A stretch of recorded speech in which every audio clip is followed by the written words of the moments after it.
Hello, I'm Renee Varnador, and welcome back. I'm doing the Venus Retrograde series for 2025, and later today, I am I'm in still in the morning. I'm in like 9:30, but my time 6:06 Pacific Daylight Time. Venus is going to Cazimi the Sun. Now, what does that even mean? That means that she's going to be on the exact degree of the sun. So we can't even see Venus in the sky when she's so close to the sun. Okay. But she's there. Okay. But she's so once she Cassini's the sun, she's so below the horizon that she's virtually invisible. So what does that mean for us? I'll get into that at the end of this video, but I want to kind of orient you again on what the phases are. So we're going to talk about the inception phase, which is the phase today when Venus and the sun, Venus meets in the heart of the sun. We're going to talk about the fact that there's a new Venus star point in Aries. Oh my gosh. So every time Venus gets in the center of the sun, she just like, whoo, burns up. Something old is released, and she is like brand new, starting a new inception, a new conception, a new boom oriented. Something is happening. And what areas of life are we talking about? Well, that depends on your chart, but there are some universal things about Venus to be looking for as you think about how this might relate to you. So we are also looking at the gestation phase, which is the phase right after this. So, stay tuned. I'm going to go to the next video now, and the next slide. Um, and so these are the phases according to Adam Ginsberg, who wrote the book, The Light of Venus. And if you are interested, well, what phase was Venus in when I was born? There's a lot of correlation between what's happening for me in my life and what's happening with Venus in the sky. Probably because there's so much orbital resonance between the Earth and Venus. A lot of planets in our solar system pair up and they have orbital resonance. And the two planets, the planet that Earth is in orbital resonance with is Venus. So Venus is particularly interesting. When we find the center of our heart, the center of the Earth, the center of the galactic center, and the center of um, anything really, you can find the center of Venus. You can find the center of Neptune, as Neptune is getting ready. I'm checked into the essence of Neptune today, and she's getting ready. She's packing up. She's ready to move out of Pisces. Oh my gosh. A few days, few weeks, at the end of the month, Neptune's gonna move. But there's a birth happening with Venus. I see Venus in the center of Venus as holding a baby, and you may see it as something different. So we talked about Venus was in her wholeness phase. She started her retrograde journey when we were in the completion phase. I have a whole video on that. I have a video on the transition phase. But really, the inception phase is just like, boom, what's dying? Boom, what's being born? Because those two things happen in the same moment, in the alpha omega moment. What is ending is making space for what is beginning. So if you don't like what you see in your life or around you, then you get to you get to choose to release some of that. That could be what's about to go.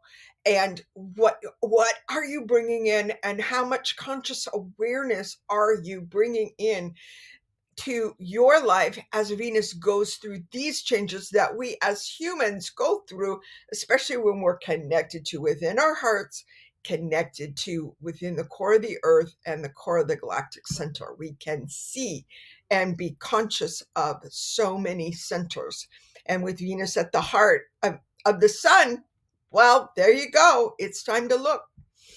So, next thing there's a special guest. In the first video, I was telling you that Venus and Mercury were very similar. Mercury went retrograde a few days after Venus and at the same degrees in Aries that Venus did. And a few days from now, like 2 days from now, Mercury is going to be Cazimi with the sun also. So, oh my gosh. So Mercury and the sun, you can see it in the chart where I put the spark, Mercury and the sun on the same degree, and this is happening 2 days from now on the 24th. And by then, Venus will be in the gestation phase. And so the questions we ask ourselves during this time is, what is your inner Venus phase? Okay. So what is your inception point? What is the point that just went boom? Like, oh, something hit my heart. It's like a light hit my heart. What is that? What's going on? Something happened. I got some big insight, some big flash of light. Whoa, what is that? That's your inception point when the light comes to you. And there's a moment that happens, your alpha, your omega point, your completion point, and your alpha point, which is your beginning point. So Venus was aware of her completion point, and she's heading into her alpha point. So it's like, what is beginning? You can see the whole completion at the beginning. So at the beginning moment, we get both the beginning and the end. Why? Because time is weird on the 3D Earth when you're looking at the past and the present and the future, okay? Because there really is only now in the present. And yet there are things that happen, cosmic forces that happen, that help us get to our center, clear away what we don't need, so that we can go on and consciously be aware and create with what we know is happening for us now. So what is Venus? So Venus has to do with our values. We examine our values. It was what I valued 10 years ago, still what I value now. For me, no way. For you, think about it. Do I still value beauty in the same way, or am I over going to the beauty salon and dyeing my hair and getting a perm and all of that? I used to do that. It's I'm like, okay, I'm in my wisdom years. That's what makes me beautiful today, as opposed to what color my hair is. I don't, So, if you still color your hair, no judgment, you do you. But it's just an example of how you might want to change what you see as beauty. And there's a deeper beauty in Venus. Venus helps us look at nature as beautiful, sunsets as beautiful, starlight as beautiful, pets and people as beautiful. Venus also is about our abundance.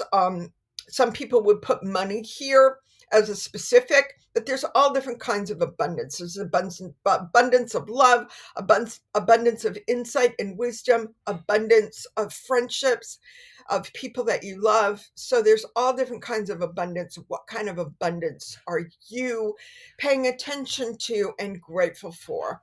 I was not being very grateful for the amazing technology that we have. And it was very hard because my computer went into the shop and came back, and then I had to do all these things to fix it. But I remembered to be grateful for technology. So instead of pulling my hair out and screaming and crying, which is what I used to do 20 years ago, I actually remembered every time I was frustrated with the computer to be grateful that I even have one, and to be grateful for the technology that we have, instead of being so mad that they change everything all the time. So it's just like, okay, I can do this. And I found out some things that I didn't know, and I solved my own problem of how to get back to all my bookmarks were disappeared for 3 days, and they all came back because I figured it out. It was like amazing. Why did I figure it out? Because I decided to change the way I see my abundance, and technology is part of my abundance. I have the money. One of the things I value is communication with everybody on the planet. So I have that abundance. So the other another thing, my cursor keeps going. I don't know if you see it, but anyway, relationships are really important for Venus. So look at your relationships, look at peace, look at harmony. Because we're in orbital resonance with Venus, she can help us find the harmony within our own hearts, because we can look at our cosmic heart. Venus is more like a cosmic heart. So in 2 days, this chart right here is for in 2 days, when Mercury's Cazimi and Venus is in her gestation phase and invisible. She's below the horizon. When we see her again, she's going to be the morning star, which is much more yang energy, as yang as you can be when you're Venus, the feminine goddess of love, right? Okay, so she's going to have a much more fierce, I'm out there, I'm going to kick it, I'm doing it, I'm taking names here. And so she's, in her invisible phase. And so when she comes out of her invisible phase, in her gestation phase, and we start to see her as the morning star, that's when she has her rebirth moment. And so that's what we're working, all of us, for. So at first, what we're seeing, what's happening within us as we change, as we release stuff, we might not see exactly what is starting, what is beginning, what's our alpha point. But by the time we get to the rebirth moment on the 29th of March, things will become more clear. We will be having our rebirth, and other people might begin to see the baby. Okay, so what are we pregnant with right now on the 24th of March? What are we pregnant with? And the birth, where other people can see the baby by the 29th. But the baby, I'm just using it as a symbolic metaphor. For some people, it might be actual, but for most of us, it's symbolic. Now, I want to take you back to the first slide, because I want to make sure you saw the Cazimi between Venus and the Sun right here. I put these little bursts of starlight where you need to pay attention to what's happening in the chart, because I look at a lot of things in the chart, and so it's kind of hard to see. But there's Mercury. So today, if you're watching this on the 22nd, you're in the Inception phase, and Mercury and Venus are conjunct, but they're 3 degrees apart. And it's Venus today that is Cazimi the Sun at 2 degrees of Aries. So if you have points at 1, 2, 3, 4, 5 degrees of Aries, then you're really activated. If you have, what does that mean? That means that you're feeling it. That means that this is a bigger rebirth for you than for other people.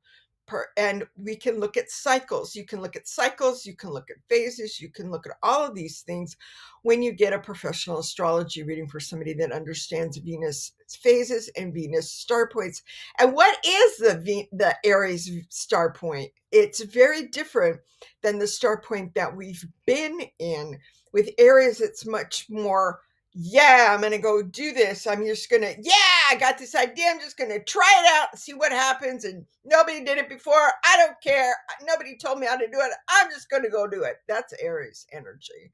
A lot of people like it, because it's action and you move forward. I personally like the reflective energy and the retrogrades and all of that. But, to each his own, go for it. You do you. So here's Aries star point energy. We're going to be moving. Venus goes through 18 months, and in those 18 months, she has 2 different meetings with the Sun.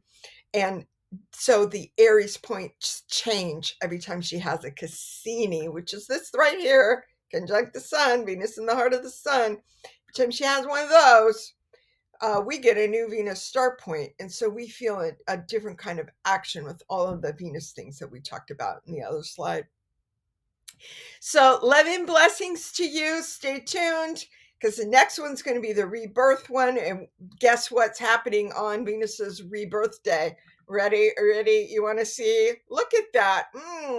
Look at that. Her rebirth day is happening on March 29th. If you've been watching videos, you know it's a new moon eclipse. New moon solar eclipse. That's going to be a powerful birth for all of us, whether you have those early degrees of Aries or late degrees of Pisces in your chart or not. Wow. trouble. We're in for it, guys. And so I'm here to support any of you that need support during this time. Love and blessings. Bye-bye.